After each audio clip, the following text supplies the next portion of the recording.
ஒரு கடற்கரை ஓரம் அங்கே ஒரு சின்ன கிராமம். அந்த கிராமத்தில் ஒரு சின்ன பள்ளிக்கூடம்.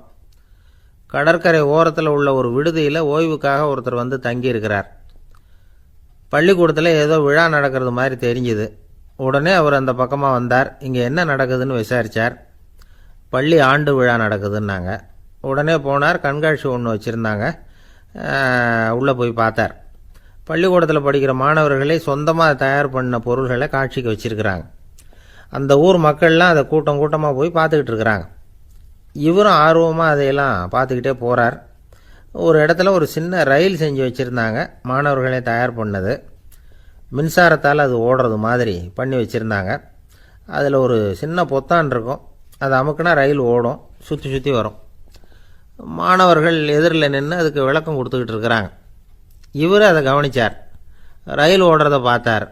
அங்கே நின்றுக்கிட்டு இருந்த மாணவர்கள்கிட்ட விளையாட்டாக கேட்டார், ஏன்பா இந்த ரயில் எதனால் ஓடுது அப்படின்னு கேட்டார். இவர் சக்தியினால் ஓடுது அப்படின்னாங்க மாணவர்கள். அது என்ன சக்தின்னு கேட்டார். அதுக்கு பேர் மின்சாரம் அப்படின்னாங்க. சரி, நீங்கள் மின்சாரத்தை பார்த்துருக்குறீங்களா அப்படின்னார். நாங்கள் பார்த்தது இல்லைங்க, ஆனால் இதை செய்யறதுக்கு எங்களுக்கு உதவி பண்ண ஆசிரியர் ஒரு பட்டதாரி, ஒரு கால் அவர் பார்த்துருக்கலாம் அப்படின்னாங்க. அவர் எங்கே இருக்காருன்னு கேட்டார். இதோ அழைச்சிட்டு வர்றோம்னு ஓடினாங்க. அவர் அழைச்சிட்டு வந்தாங்க. அவர்கிட்ட ஒரு பெரியவர் கேட்டார், மின்சாரத்தை நீங்கள் பார்த்துருக்குறீங்களா அப்படின்னு.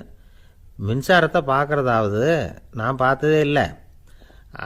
நான் பார்த்தது அது செயல்படுற விதத்தை தான். அது விளக்கை வந்து எரிய வைக்குது, ரயிலை ஓட வைக்குது, இது மாதிரி எத்தனையோ எந்திரங்களை வந்து செயல்பட வைக்குது. ஆனால் உண்மையிலேயே அது என்னன்னு எனக்கு தெரியாது.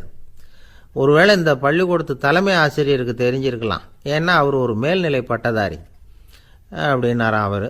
சரின்னு போய் தலைமை ஆசிரியரை கூப்பிட்டுக்கிட்டு வந்தாங்க. அவர்கிட்டையும் இதே கேள்வியை கேட்டாராம் அவர். மன்னிக்கணும், இந்த கேள்வியை இதுவரைக்கும் யாரும் என்கிட்ட கேட்டதில்லை.